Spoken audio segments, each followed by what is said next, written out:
Bonjour à tous, bonjour à toutes. Bienvenue pour cette nouvelle analyse des marchés dans le cadre des ateliers de Trading Live. Nous sommes le mardi 18 février 2020 et malgré le coronavirus, le marché ne s'enrhume toujours pas.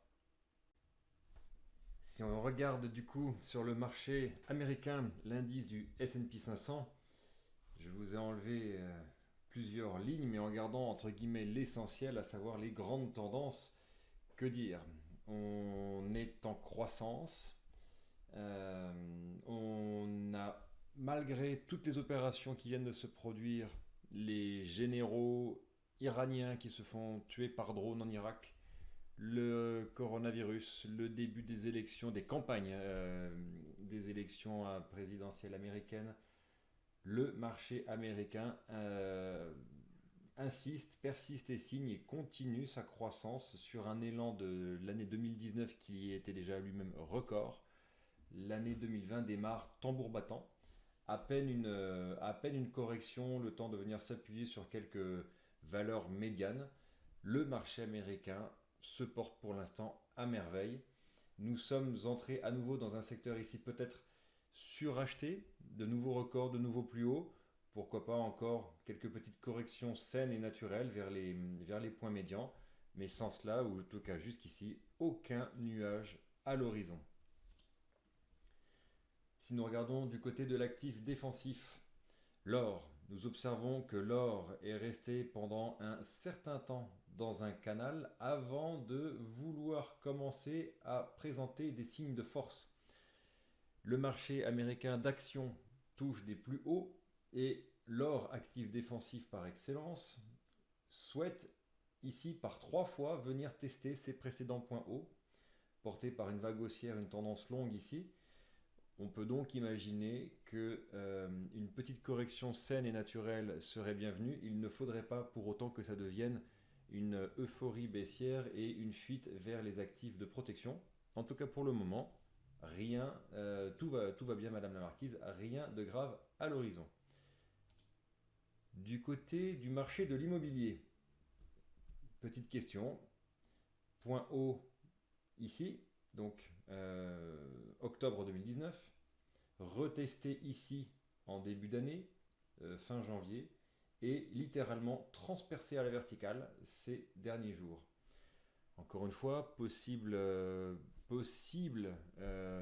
baisse de taux aux États-Unis, restructuration du marché, puisqu'il y a de belles opportunités de fusion-acquisition aux États-Unis pour le moment, quelques grands groupes qui se rassemblent.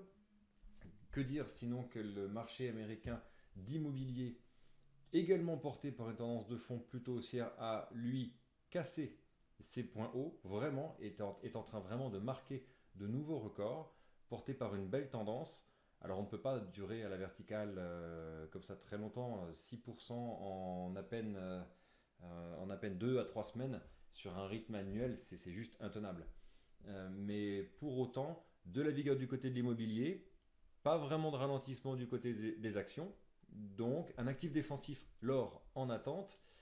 Le marché, pour l'instant, continue de montrer sa force. Deuxième actif défensif, les obligations d'État à longue échéance, portées par une tendance long terme, qui viennent retester un peu leur plafond sous la même un peu configuration que l'or.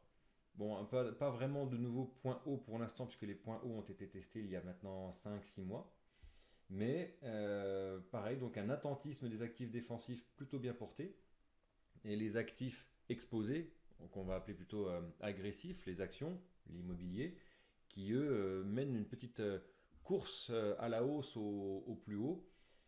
Donc un marché qui pour l'instant indique une vraie force, indique vraiment une présence. Est-ce que pour autant cette présence, je tempère toujours mon propos, est-ce que cette présence peut être de courte durée? Euh, Rien de moins sûr avec un coronavirus qui se présente de manière insidieuse et qui s'étend, pourquoi pas vers potentiellement un risque pandémique et non pas contenu à l'Asie, à quelques cas dans quelques nations éparses. Vous avez l'indice de la volatilité, l'indice de la peur, qui vient de faire entre hier et aujourd'hui un petit point haut, ce qu'on appelle un gap haussier. Il a ouvert en hausse sur des inquiétudes notamment de marché, puisqu'il semblerait que Apple soit en train de prévenir le marché global que la société n'atteindra pas ses objectifs du premier trimestre de l'année 2020. Et donc, à ce titre, tous les fournisseurs et autres fabricants de chips, de puces électroniques, d'écrans, tous les composants de l'iPhone sont tous un peu impactés. Donc, si Apple, une société, commence un petit peu à indiquer qu'il va y avoir des rétentions de chiffre d'affaires du fait de ce coronavirus, on l'observe tout de suite au niveau du risque marché. Quels seront les déclencheurs d'une petite correction, déjà une correction saine, c'est-à-dire revenir vers les valeurs médianes?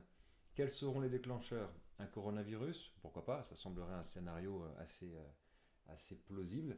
Quoi qu'il en soit, les marchés grimpent et les actifs défensifs sont en position. Qu'est-ce qui nous manque? Une explosion de la volatilité, une explosion de la peur par les marchés.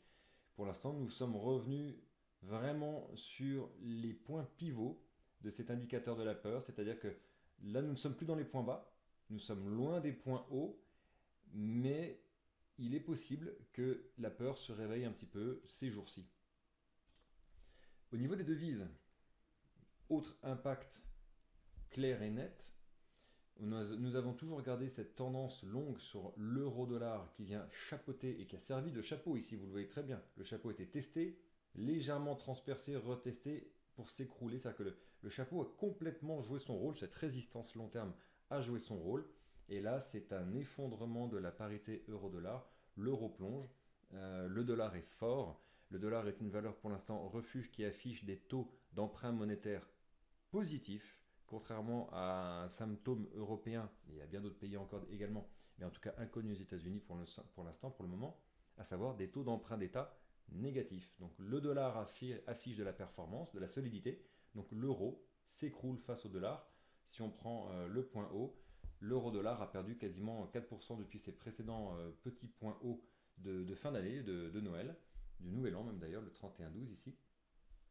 Et donc pour le moment, les États-Unis affiche de la force. Voilà pour l'analyse des marchés pour cette quinzaine. Je vous retrouve dans le prochain atelier d'ici une petite paire de semaines et je retrouve les abonnés au portefeuille dès la suite. Bonne journée aux visionnaires YouTube et à très bientôt. Si cette analyse vous a convaincu et vous semble pertinente et que vous souhaitez en découvrir davantage sur mon approche des marchés et l'approche de la gestion patrimoniale, je vous invite à vous rendre sur le site investisseurtortue.com, rubrique services proposés. Vous retrouverez notamment l'accès aux ateliers de trading live, ainsi que toutes les informations nécessaires pour vous connecter et me suivre sur les réseaux sociaux, ainsi que sur mon blog. Je vous invite à vous abonner à ma chaîne et je vous retrouve très prochainement pour une prochaine analyse de marché. Très bonne journée à vous.